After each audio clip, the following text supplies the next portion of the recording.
श्रावण की पूर्णिमा क्यों करा जाता है? पूर्णिमा का व्रत। पूर्णिमा का व्रत करने का कारण क्या है बताइए?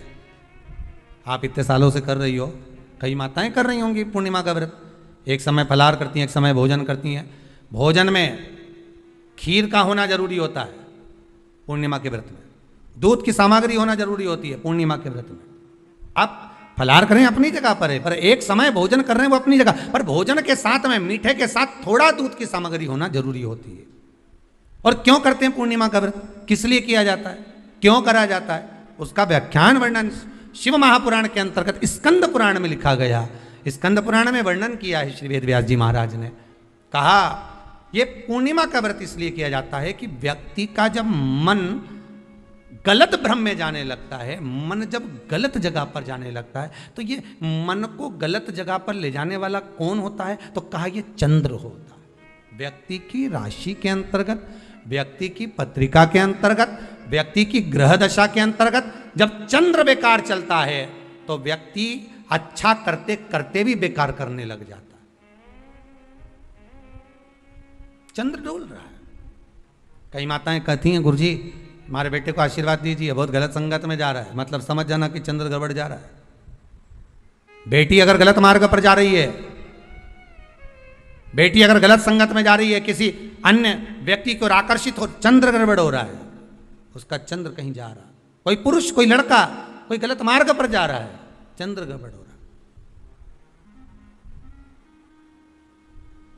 घर में जो क्लेश उत्पन्न होता है, घर में जो विवाद उत्पन्न होता है, उस विवाद को रोकने के लिए केवल चंद्र की ही, इसलिए तो पूर्णिमा घर की नारियां हमारे यहाँ हिंदू धर्म में यहां तक स्कंद पुराण में कह दिया कि पूर्णिमा के दिन अगर ये भगवान का व्रत रख लेगी, पूर्णिमा के दिन अगर ये खीर का प्रसाद बना लेगी, थोड़ा सा दूध की कोई सामग्री बना लेगी और भगवान को भोग लगा देगी, भले सत्यनारायण भगवान के भाव से बनाए, भले सत्यनारायण जी के निमित्तार्थ बना, पर अगर इसने सत्यनारायण भगवान के निमित्त से बना, पर पूर्णिमा के दिन अगर ये व्रत रखेगी, उपास रखेगी या कोई सामग्री बनाकर भगवान की पूजन कर लेगी, तो इसके घर में जो अशांति है वो शांति में बदल जाएगी। इसलिए कई घरों में आज भी सत्यनारायण भगवान की पूजन हर पूर्णिमा को करती है। माता किताब लेके बैठ जाती है, तुरंत उन्हें ऑफिस जाना, कहीं काम पे जाना, और तुरंत उसने जल्दी कलश रखा, कलश नहीं भी रखे तो भगवान की पूजन कर कुरा के ब्राह्मण देवता को बुला लेगी। ब्राह्मण नहीं आएंगे तो खुद कर लेगी, पर करती जरूर है। इतना सा आटा सेक लेगी, पंजेरी बनाई, सीरा बनाई, मिठाई रख दो, कुछ भी करेगी, पर सत्यनारायण की कथा कर ले। उसका मन लग गया उसमें, मतलब पूर्णिमा को करना है। उसको करने से क्या होता है? शांति रहती है, शीतलता रहती है। जिसके घर में हर महीने की पूर्णिमा को खीर बनती हो, ध्यान दीजिएगा, बहुत सुंदर संवाद चल रहा है, बहुत ध्यान देने वाली बात है। प्रत्येक महीने की पूर्णिमा को जिसके घर में दूध की सामग्री बनती हो, दूध की सामग्री तैयार होती हो, खीर प्रसाद तैयार होता हो, उसके घर में कभी क्लेश नहीं हो सकता। चाहे सास बहू एक दूसरे के सामने वो कहे ना, वो सांप और नेवले की लड़ाई क्यों ना, फिर भी शांति हो जाती है। पर प्रत्येक महीने की पूर्णिमा होना चाहिए। ये नहीं कि तुमने एक महीने की पूर्णिमा पे बना लिया और दूसरे महीने की पूर्णिमा को गायब कर दिया। सावन महीने का आखिरी दिन आप शिव को जब 2 लोटा जल चढ़ाएं तो उसमें इत्र का भाव रखकर, कामना कर कर, त्र्यंबकेश्वर बाबा का स्मरण कर कर और महामृत्युंजय मंत्र को जपते हुए, महामृत्युंजय मंत्र का स्मरण करते हुए, और अगर महामृत्युंजय मंत्र याद नहीं हो तो पंचाक्षर मंत्र नमः शिवाय, पंचाक्षर का स्मरण नहीं रहे तो षडाक्षर ओम नमः शिवाय, षडाक्षर का स्मरण नहीं हो तो श्री शिवाय नमस्तुभ्यम मंत्र का स्मरण कर कर इत्र का जल शिव जी को समर्पित करो और बाबा से निवेदन करो कि 1 महीना तेरी कृपा से सावन के निकले, तूने जल चढ़वाया, बीच में कोई दिन छूट गया, कोई कारण आ गया, हम जल नहीं चढ़ा पाए। जैसे भगवान विष्णु एक कमल का पुष्प नहीं चढ़ा पाए थे तो उन्होंने अपना नेत्र निकाल कर दे दिया था, तो भगवान शंकर इतने प्रसन्न हुए थे कि उन्होंने अपना सुदर्शन चक्र दे दिया था। विष्णु भगवान ने नेत्र दिया, शंकर भगवान ने सुदर्शन दिया। तो भगवान शंकर से कहना, अगर बीच में कोई त्रुटि हो गई हो, सावन के महीने में कोई पूजा अधूरी रह गई हो, कोई त्रुटि हमसे हो गई हो और हम जल नहीं चढ़ा पाए हो, तो आखिरी दिन सावन के इत्र का जल चढ़ा देने से बाबा उस त्रुटि को समाप्त कर कर कामना पूर्ण कर दें। शिव संभाल वो मेरा शिव। हम फिर निवेदन करेंगे, आज की जो पूर्णिमा है, प्रयास करो भोलेनाथ जी को एक श्वेत चावल का दाना शंकर भगवान को समर्पित जरूर करो। और रात्रि के समय पर जब चंद्र पूर्ण आनंद के साथ में हो, और यदि कोई शरीर में बहुत ज़्यादा कोई रोग ग्रसित हो गया है, कोई चर्म रोग हो गया है, कोई शरीर में कोई भयंकर रोग हो गया है, तो छोटी सी बेलपत्र शंकर भगवान पर चढ़ी हुई चंद्रमा की रोशनी में चंद्रमौलेश्वर महादेव का नाम लेकर औषधि के रूप में उसको चबा चबा कर खा लो चंद्रमा की रोशनी में।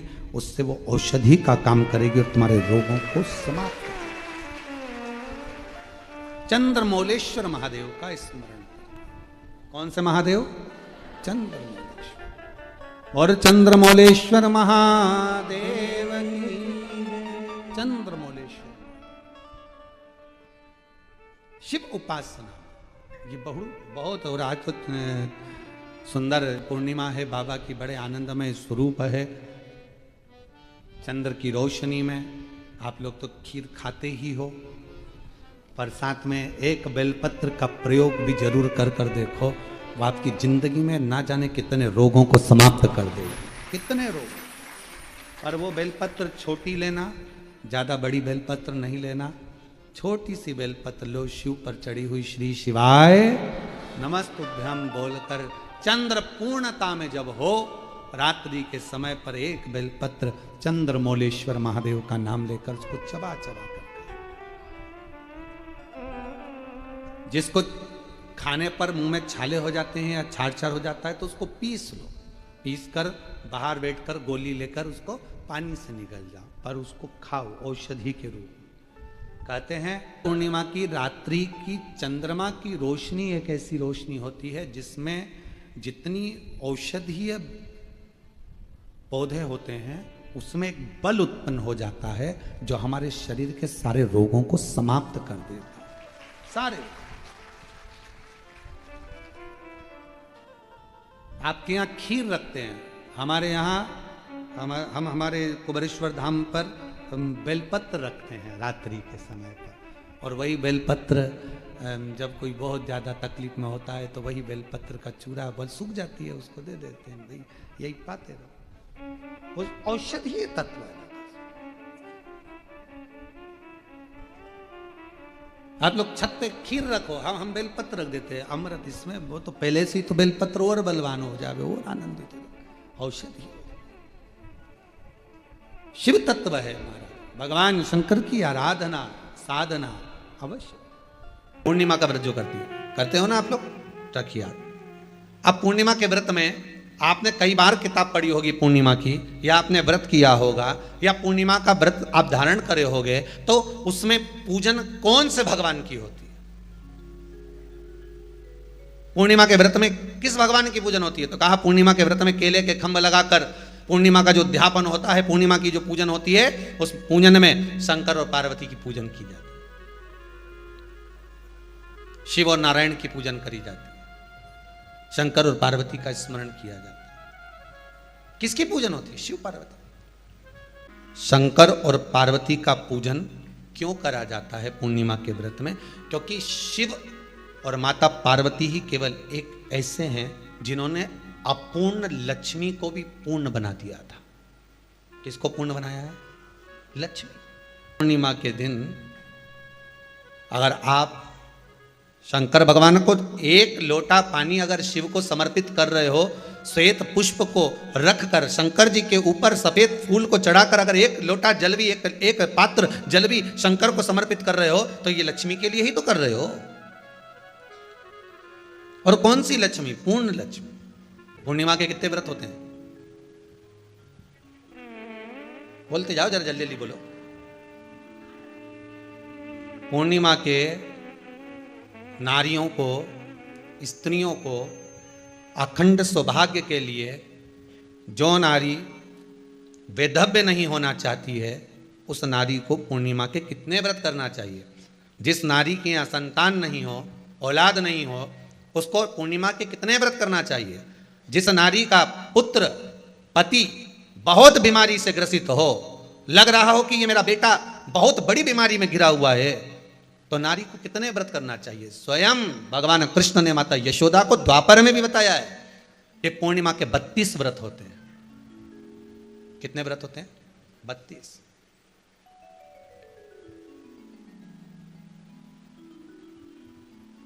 स्वयं भगवान कृष्ण यशोदा रानी को, माता यशोदा जी को भी बता रहे हैं 32 व्रत।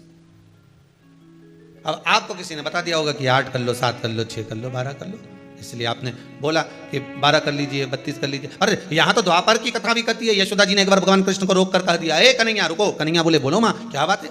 कन्हैया जरा रुकिए, इधर आओ जरा। भगवान कृष्ण आए। हाँ मां बोलिए। किस जगह का प्रसंग है ये? जिस समय पर राधा रानी कुरुक्षेत्र में नंद बाबा और यशोदा जी को लेकर कुरुक्षेत्र के कुंड में, ब्रह्म सरोवर में स्नान कराने के लिए लेकर जाती है, ग्रहण का समय पर।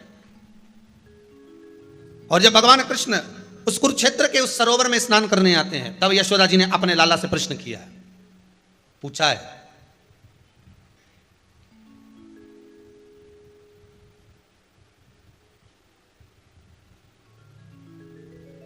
कि नारी वैधव्य होकर ना मरे, उसका पति कोई रोग से ग्रसित ना हो, उसका पुत्र किसी रोग में ना पड़े। अरे भाई कितना सुंदर संवाद लिखा है। अगर किसी माता का पुत्र मान लो किसी नशे में डूबा हुआ है, कोई नशा कर रहा है और गलत नशा है, आपको लग रहा है कि ये नशे में डूबा हुआ है, आपको लग रहा है कि ये गलत जगह पर डूब गया है, आपको लग रहा है कि मदिरापान में, मांसाहार में या अधिक गांजा आदि का जो भी नशे होते हैं, जितने भी नशे, उसमें डूब चुका है। और माँ उसको समझा रही है, तू नशे में मत डूब, तू इस काम को मत कर, तू ये गलत कर्म मत कर। माँ उसको समझा कर हार गई। तो मेरा माताओं से निवेदन है, आप उसको समझाना बंद कर दो, एक काम करना प्रारंभ कर दीजिए। हमें जो शिव महापुराण के माध्यम से शास्त्र कर रहा है कि आप 32 पूर्णिमा के व्रत प्रारंभ कर दो। उसमें करना क्या है आपको? केवल जिस दिन व्रत रहे, रात्रि के समय पर कोई भी मीठा कुछ भी सामग्री आप चंद्र की रोशनी में, चंद्र को अर्घ देने के बाद, पूजन करने के बाद उसको रखो, और वही सामग्री जो नशा कर रहा है उसको पूर्णिमा के दूसरे दिन उसको खिलाओ। आप धीरे धीरे खिलाना चालू करेंगे, जिस नशे में वो डूबा हुआ है उस नशे से वो छूटना प्रारंभ हो जाएगा। 2 पूर्णिमा व्रत करके तो देखो, तीसरे में तुम्हें जरूरत ही नहीं पड़ेगी, धीरे धीरे आप वो छूटना प्रारंभ हो जाएगा। शिव महापुराण की कथा कहती है कि भगवान शंकर को रिझाने के लिए 2-3 चीजों का स्मरण रखें। पहला, शिव को रिझाने के लिए आडंबर से दूर रहें। अगर भोलेनाथ जी को रिझाना है तो आपको दिखावा नहीं करना, आडंबर नहीं करना। दूसरे नंबर पर है, शिव को रिझाना है तो व्यर्थ का खर्चा और व्यर्थ की चर्चा, इन दोनों से दूर। शिव को रिझाने के लिए व्यर्थ के खर्चे से भी दूर रहना और व्यर्थ के चर्चे से भी। कर्जा लेकर कोई व्रत मत करना, कर्जा लेकर भगवान शंकर की पूजन मत करना, कर्जा लेकर कोई उद्यापन मत करना, कर्जा लेकर कभी जिंदगी में शिव महापुराण की कथा मत कराना।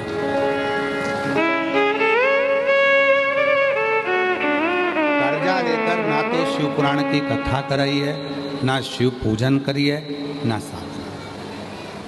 कितना सुंदर कहा है। शिव महापुराण की कथा कहती है, भगवान शंकर का चरित्र कहता है, शिव तत्व कहता है, शिव पुराण कहता है। ध्यान से सुनना। तुम्हारी पूजन की थाली लेकर तुम शिव जी के मंदिर में गए हो,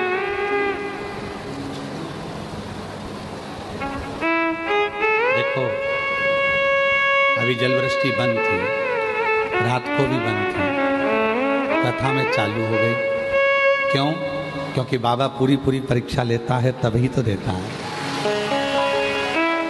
तभी तो देता है।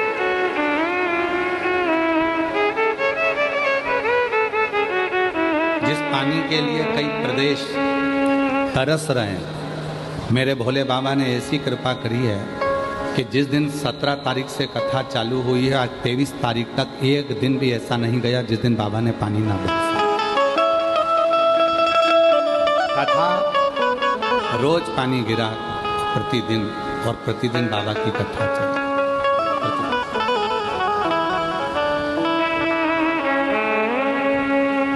तो भगवान शंकर को रिझाने के लिए 2-3 चीजों का ध्यान रखो। पहले नंबर पर है, शिव जी को दिखावा पसंद नहीं है, आडंबर पसंद है। आप शिव जी को कोई दिखावे से प्राप्त नहीं कर सकते।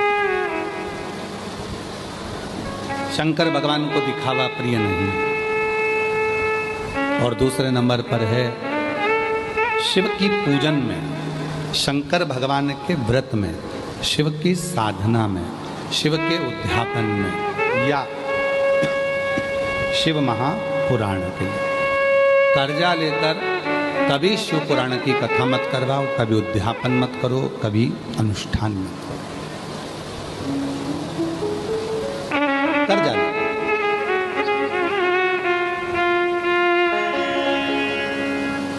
जिस दिन मेरा उघड़दानी पंडाल में बैठकर कथा सुनो, जिस दिन मेरे भोले बाबा कृपा कर दें, तुम्हारी झोली इतनी धन से भर दें, तुम्हारी इतनी संपदा दे दें, तो बस उसी दिन सोच लेना कि मुझे कथा कराना।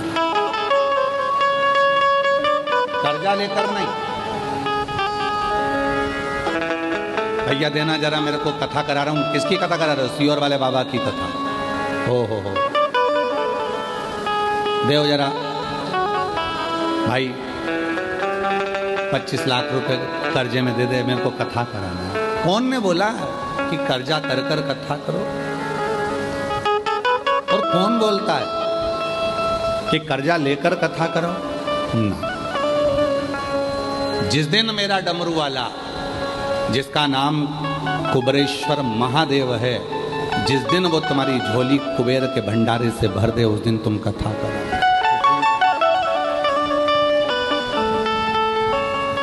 कर्जा लेकर नहीं, आडंबर कर कर नहीं। कर्जा, व्यर्थ का कर्जा और व्यर्थ की चर्चा, ये दोनों ही शिव को प्रिय नहीं। व्यर्थ की चर्चा भी मत करो, ना व्यर्थ का कर्जा हो, ना व्यर्थ की चर्चा।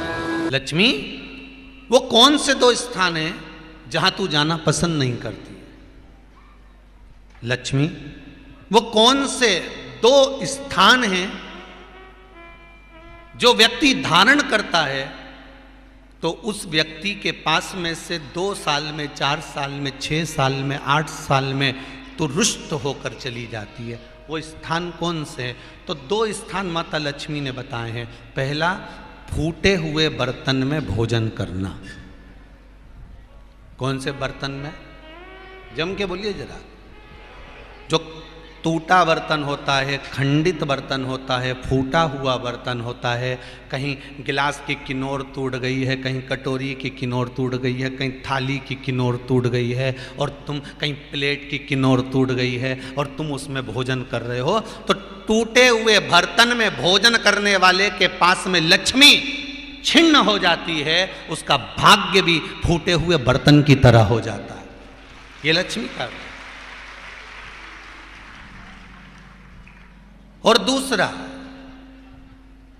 फटे हुए वस्त्र धारण करने वाले का भाग्य भी फटे हुए वस्त्र की तरह, जैसे फटा हुआ कपड़े का रेसा रेसा निकलता है, उसी तरह फटे हुए वस्त्र धारण करने वाले की भी जिंदगी में परिश्रम का रेशा निकलता रहता है, पर उसको सुख का भान नहीं होता। आज के जमाने में ये फटे हुए कपड़ों का फैशन आ गया, ये बड़ा दुख की घड़ी है।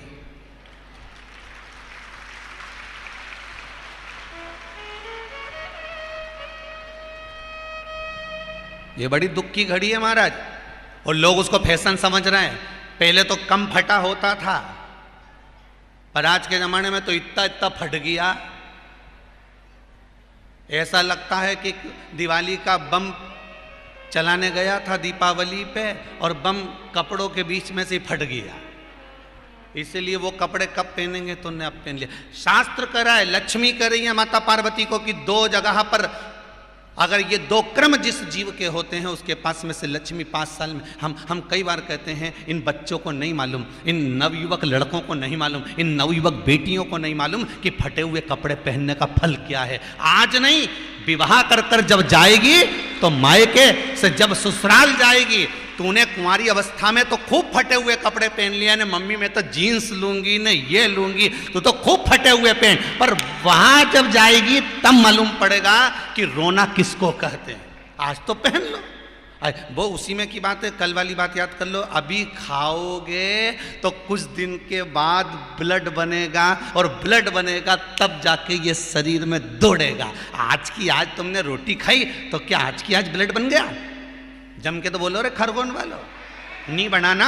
आज खाया है तो ब्लड 8 दिन में, 4 दिन में, 6 दिन में, 2 दिन में, 5 दिन में, 3 दिन में बनेगा। आज की आज ब्लड नहीं बनेगा। आज खाया तो 2 दिन में ब्लड तैयार होकर तुम्हारे शरीर में दौड़ेगा, शरीर में दौड़ेगा तो तुम्हारा शरीर भी चलेगा। उसी तरह तुमने अगर युवानी अवस्था में, कुंवारी अवस्था में ये फटे हुए कपड़े पहने हैं तो जब तुम्हारी अवस्था बढ़ेगी ना, आज नहीं रोना पड़ रहा। आज के जमाने में तो फैशन है साहब, फैशन है तो आज पहन ले, बाद में रो ले, रो बाद में बैठ। नहीं, ताली बजाने से कुछ नहीं होगा री जीजियो, फालतू की बात है।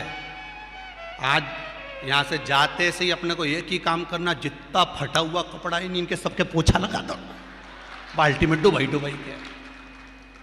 ये ताली बजाने से कुछ नहीं होगा। लोग तो कब से चिल्ला रहे हैं हम सुधरेंगे, जम के तो बोलो।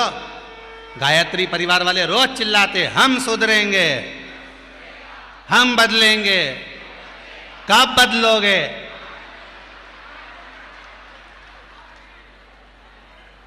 जबरदस्ती का चिल्लाता फिरो हम बदलेंगे, हम बदलेंगे। काहे के बदले? तुमसे ज्यादा तो मेहंदी बदल गई, यहां थी।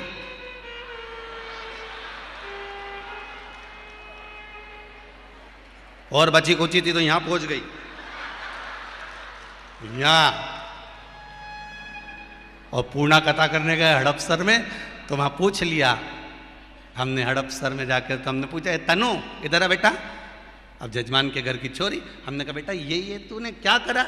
अरे गुरुजी वो टेटू है नहीं, टेटू बनवाया है। हमने कहा कितने का बनवाया? अरे गुरुजी 700 रुपये का। हमने कहा तुम मुंबई पूना वाले फालतू का खर्चा करते हो, 700 रुपये का कहीं गाय को चारा देते तो बेचारी 2-4 दिन तक खाती। अब 700 रुपये का तूने टेटू बनवाया। अरे गुरुजी फैशन चल रहा है। तब हमने कहा बनवाने की जरूरत क्या थी, खुद बना लेती, फ्री में बन जाता।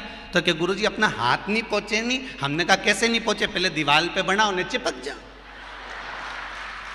कैसे नहीं पहुंचे?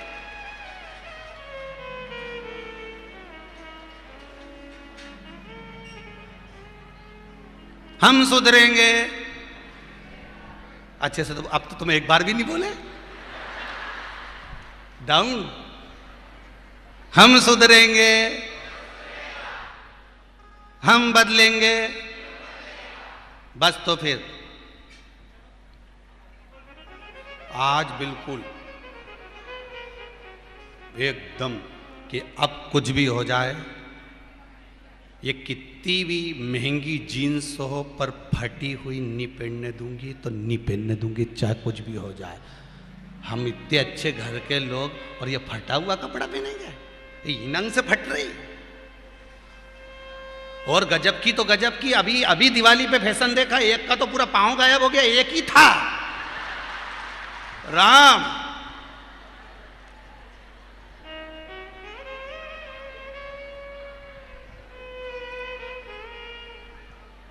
ए सुधर जाओ रे, जितने सुन रहे हो, नहीं तो सिधर जाओ रे। सुधरना जरूरी है।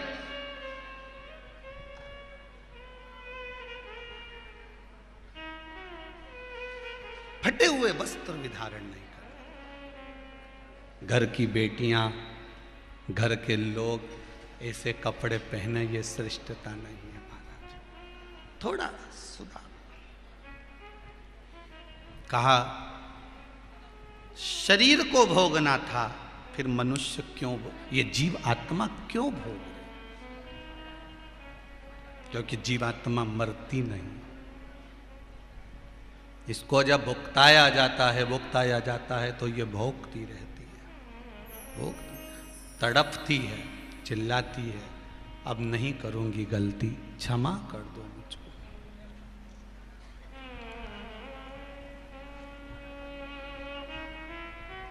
बहुत कहे